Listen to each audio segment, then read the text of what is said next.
Thank you for joining me today. This is Dylan with Geek Central, and today we're going to be talking about the top 10 strongest characters in Jujutsu Kaisen. Let's jump into it, guys. I'm going to mention some honorable mentions before we jump into the actual list. The first one I want to talk about is Mahito, and Mahito probably easily could have been included on this list. I think a lot of you would agree with that.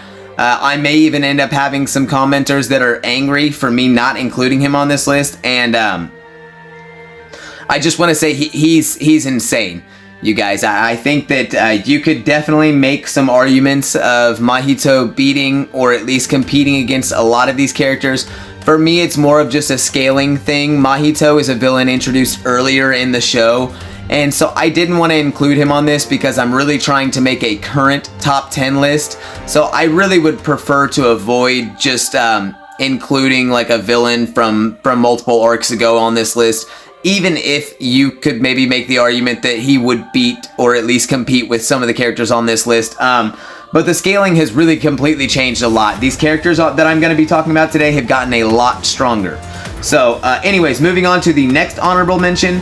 It's gonna be Jogo, and this mainly just comes down to the fact that Jogo had so much firepower that even 15-finger Sukuna was like, yeah, you know, you could have hurt me. Had you actually managed to hit me, you could have hurt me. So that's just an impressive feat.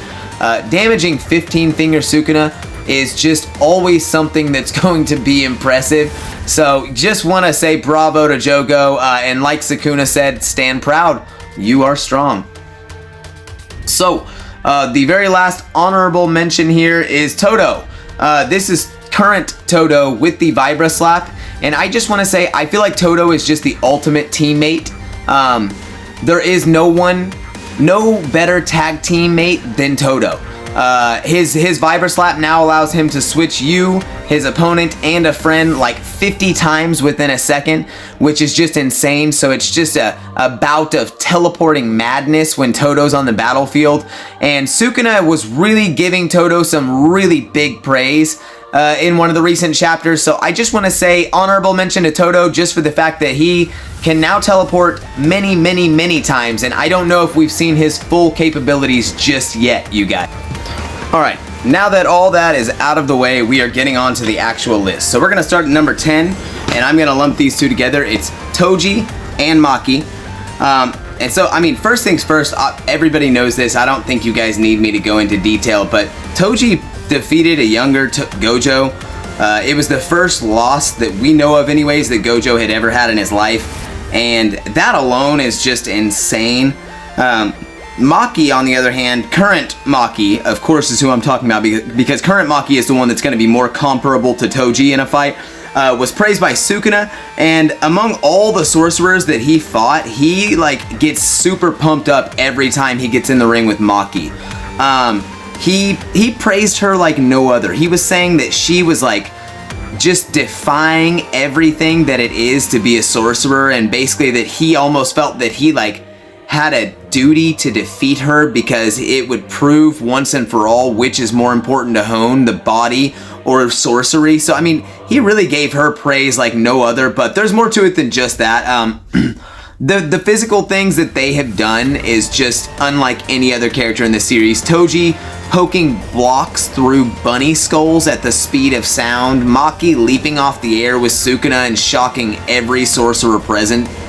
Both of those events come to mind when I think of reasons why these two should be on the list.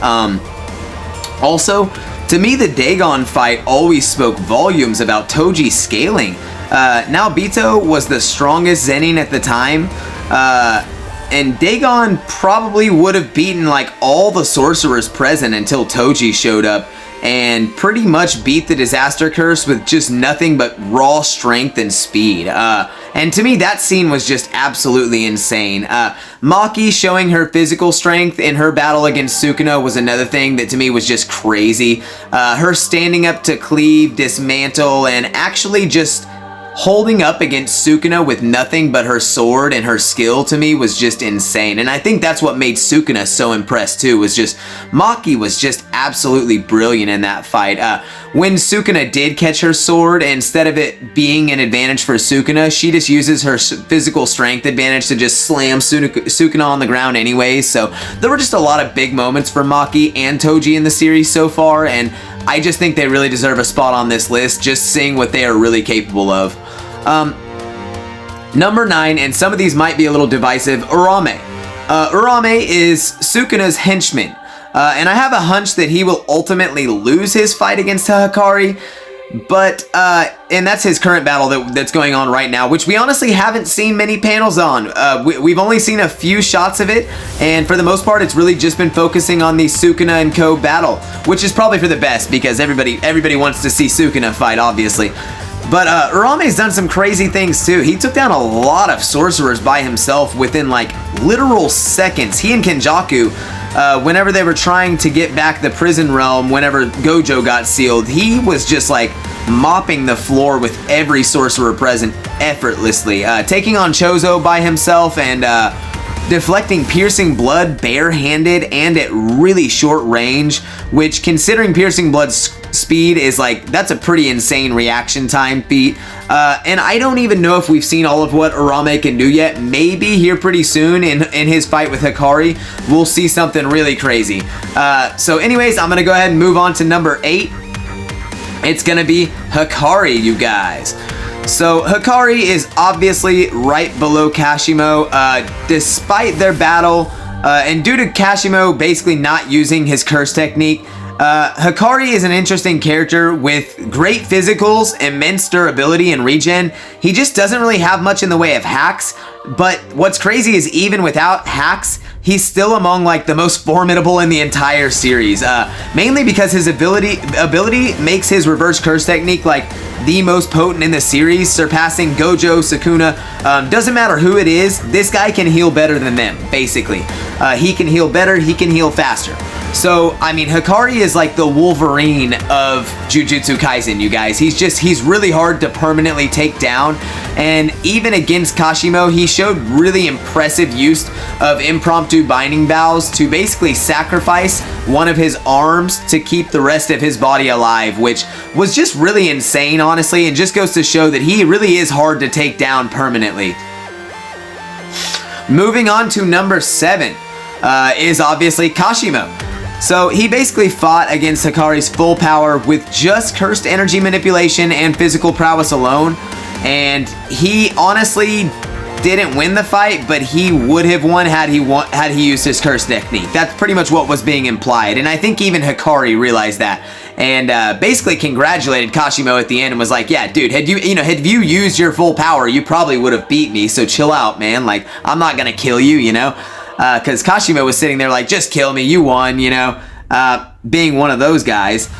So, basically though, just being able to stand up against Hakari with just his cursed energy manipulation and physical prowess is crazy. And then later on, he even fought a battered Sukuna and actually pressured him into utilizing his true form.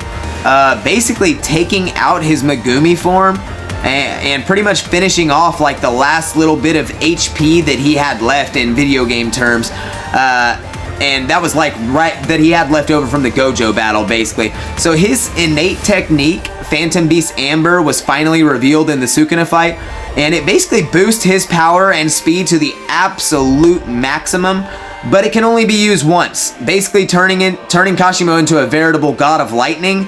But he pretty much expires after he uses it, or he can't use it. We're not really sure how that works because he ended up getting hacked into pieces by Sukuna, but, you know.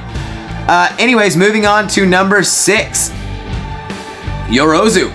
So, Yorozu is really probably going to be my most divisive placement on the entire list, and I totally understand why some may just disagree with this placement. I get it. If any of you are mad about this, I don't blame you. Just keep in mind, this is just my opinion. It could be wrong.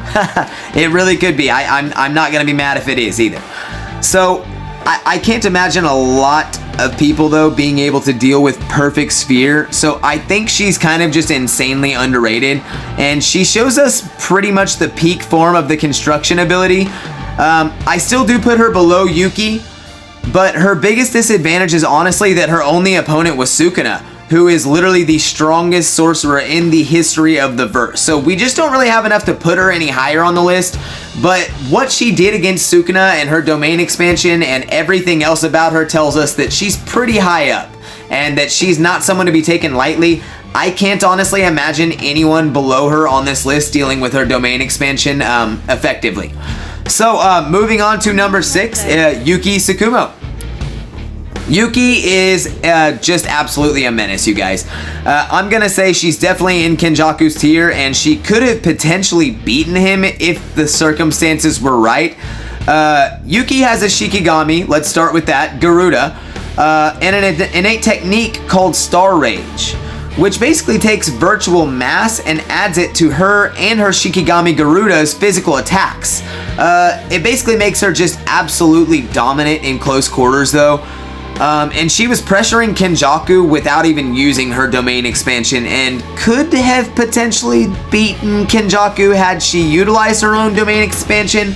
But instead she trusted Tengen, and basically Tengen wasn't able to dispel Kinjaku's advanced domain expansion in time, due to Kinjaku's barrier techniques just being absolutely off the walls.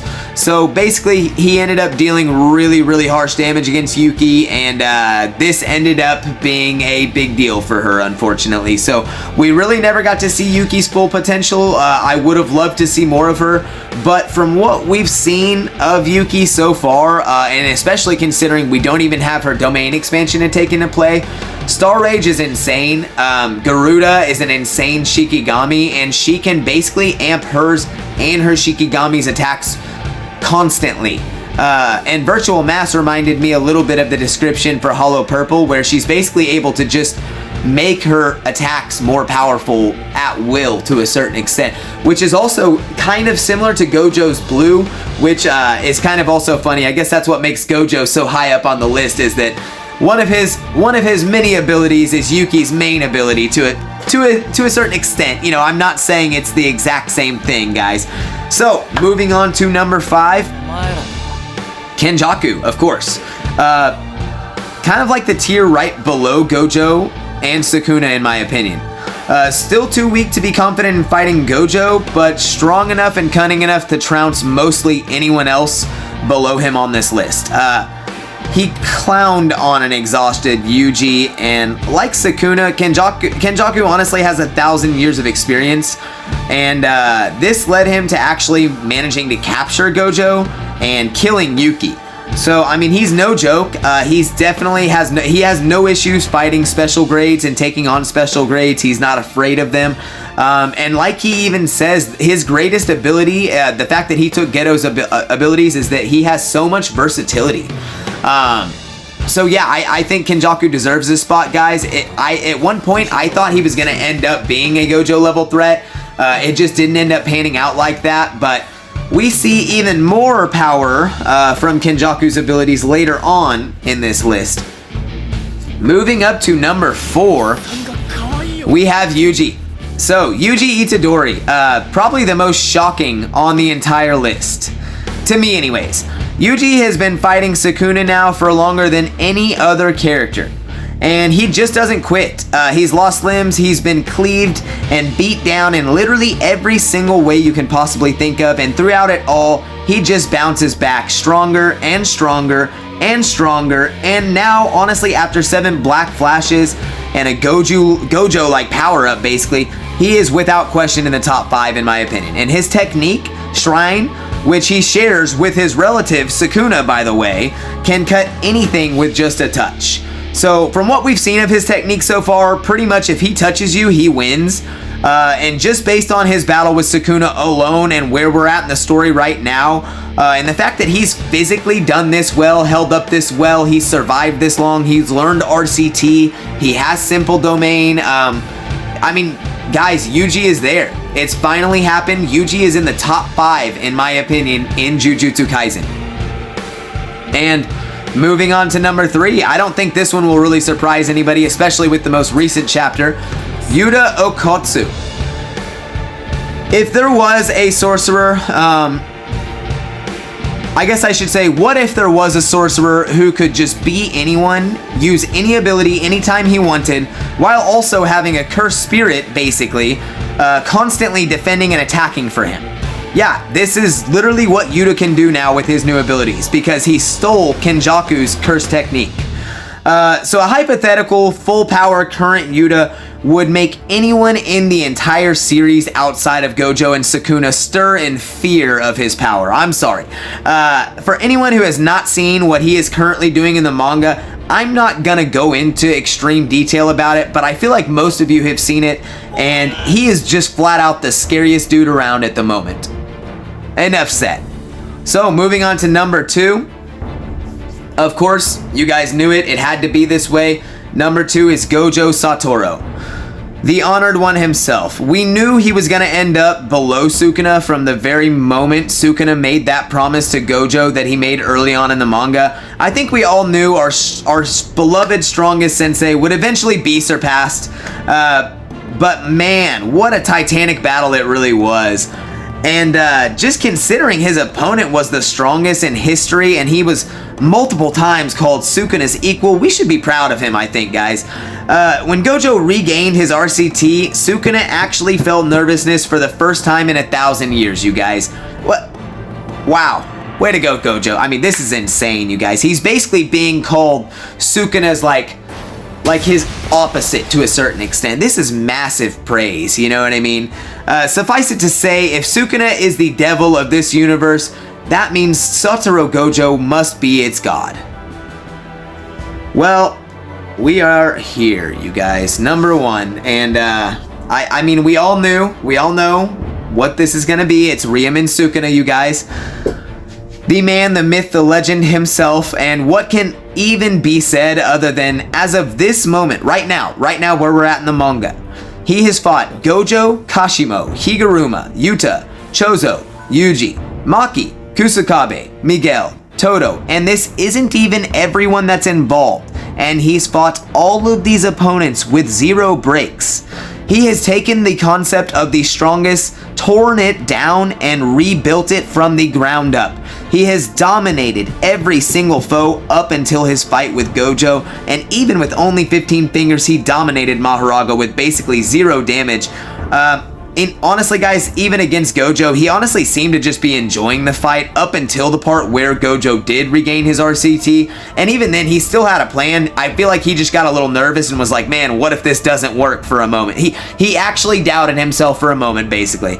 You know, I mean, this is the disgraced one, the strongest in history. He's all these things, and he's so much more at the same time, you guys, and he will likely never be surpassed by another solo person.